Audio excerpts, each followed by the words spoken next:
All right. Physics. I actually just did a whole lecture and the iPad crashed. So I have to do this whole thing over again. So if I sound like, oh my word, I'm talking again, it's because, oh my word, I'm talking again. Physics. So far in this, we have done, in chapter 11, we've talked about projectiles. We've talked about two types of projectiles. We've talked about ones where they start off going, all of the velocity is horizontal and then it starts to drop. So a situation like where someone drops something out of an airplane, that would be one of those. Or if I throw something straight out off a cliff, I don't throw it up in the air, I throw it straight out and it starts to fall. That would be something like that. Then we talked about what if the beginning of the path starts at an angle and it ends somewhere where it's at a different height than its beginning. So we talked about like a golfer who starts off but the green is up high, and so he hits it, it takes off at an angle, and then it lands up here, but it lands at an angle. So it makes a parabola, but it makes like a part of a parabola. And so the difference there was at the beginning, when they give you the initial velocity, you had to break that apart into components. So you had to figure out what part of that initial velocity was horizontal, what part was x, and what part was y. If you have something where the parabola is symmetrical, in other words, the item, like a soccer ball, say Caleb or Nathan or whoever, Grace, I don't care, somebody kicked a soccer ball, it won't be me, kicked a soccer ball and it went up and then it landed back on the soccer ball field. That would make a perfectly symmetrical parabola. Okay? In that case, when you have a perfectly symmetrical parabola, we can actually figure, so a perfectly symmetrical parabola would be like it does this, okay? We can figure out some things without having to do all the work that we did in some of those other questions. In particular, there are three things we tend to talk about. Now, from page 545 to 547, they talk about these formulas for working with symmetrical trajectories. And what they do is they take each one and they derive the formula. They show you where did they get this formula from. I can do it.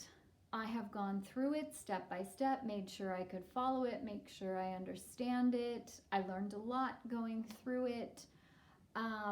But then when I try and teach it to you guys, if I try and show you where it derives from, most of you give me this look. And I know I have lost you. And so what I find is then you're so busy going, oh my soul, I don't understand, that and really all you don't understand is how they got the formula in the first place, not that you don't know how to use the formula.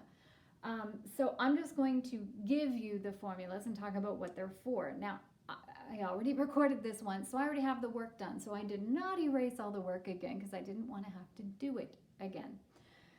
So there are three things that they tend to talk about. The first one they call time of flight.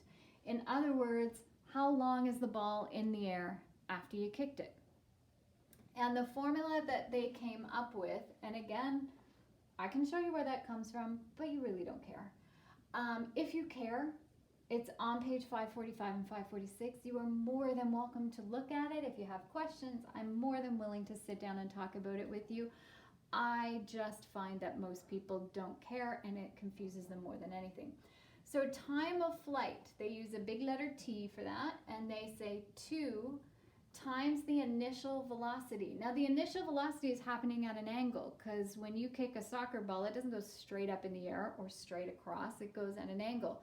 But by deriving these formulas, what they've done is they've put together a couple of different formulas that we normally use to create a new one, and you don't end up needing to break it apart into its components. It's just 2 times whatever the initial velocity was, times sine of the angle you kicked it at, divide, that was a really bad grammar, I ended with a preposition, don't tell Mrs. McWilliams, divided by gravity, which is 9.81.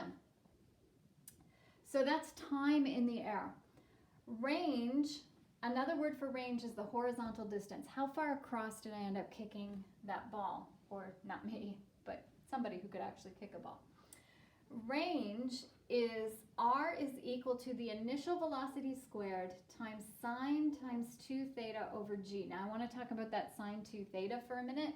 So if your angle was 30 degrees that you kicked it at, you do 2 times 30, so that'd be 60, and then you do sine of that, all right? So you multiply the angle by 2 and then do sine of that, important. The other thing we talk about is the maximum height that it reaches. Now the maximum height is always going to be right in the center, right? So the maximum height that it reaches, the formula for that is initial velocity squared times sine squared theta all over, this time 2g. So again, I want to talk about this sine squared theta for a minute. So if your angle was 30 degrees, on your calculator to do sine squared of that, you do sine of 30 and then you square the answer you get. You don't do 30 squared and do sine of that. You do sine of 30, square the answer. Okay? So then on page 547, they talk about a player kicking a football, and he gives the ball an initial velocity of 29, and he kicks it at an angle of 69 degrees with the horizontal. And they want to know what is the height of the ball, what is the max height that the ball gets to, how long is the ball in the air, they call it hang time, and how far does he kick the ball horizontally, what is the range. So again, all I did was take these formulas and stick the numbers in. So for height, it's initial velocity squared times sine squared of theta divided by 2g. So I did 29 squared times sine squared of 69. Again, in my calculator, I do sine of 69, square the answer. Divided by 2 times 9.81. They only have 2 significant figures, so I rounded it off to 37 meters. That makes sense, okay? So 37 meters. Could somebody kick a football 37 meters in the air? I would assume they can, because they can get it between the goalposts and that football thing, which is pretty high. So 37 meters, I don't think is unreasonable. Time, how long is the ball in the air for? So time is 2 times initial velocity, sine of theta over g. So 2 times 29 times sine of 69 all over 9.81. I got 5.5 seconds. Again, that's a reasonable answer. 5.5 seconds would be a reasonable amount of time. If I had gotten like 90 seconds, I might question that. 90 seconds in the air, a minute and a half? Maybe no. And then range. Range is initial velocity squared times sine 2 theta all over g.